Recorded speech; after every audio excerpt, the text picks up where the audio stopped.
Guys, ito yung ah, fire pump motor guys. Yung ginagawa natin guys is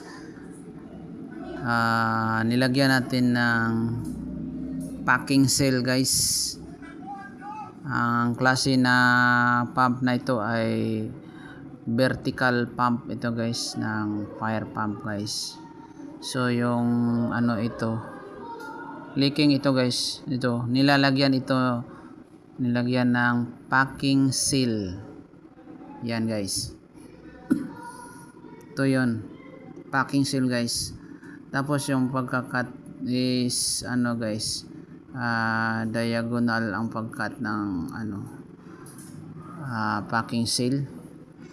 Saka ito yan, bago to nilagay yung packing seal, ito nilagyan ito ng grasa guys, para madulas guys. Ito yung vertical pump. Ayan vertical pump na klase fire pump ito guys. Yan malaki-laki ito guys.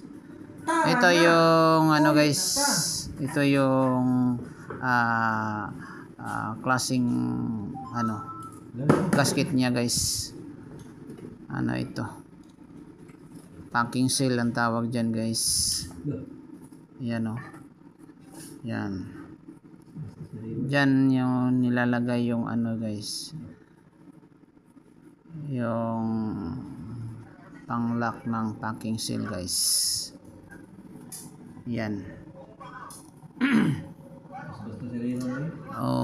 yung dyan guys, shout out tayo dyan guys sa mga mga tubero guys. Yan, alam nila yan guys. Sa mga electromechanical guys, alam nila to guys. Ito ito 7 patong to guys ng ng packing seal guys. 7 pieces to guys nilagay dyan guys. Yan tawag dyan guys is yan vertical pump. Yan ang design, yung pump na yan is vertical pump. Yan nilalagay natin ng grasa guys, para may lubrication guys, yung paglagay ng mga packing seal. Yan, thank you for watching guys.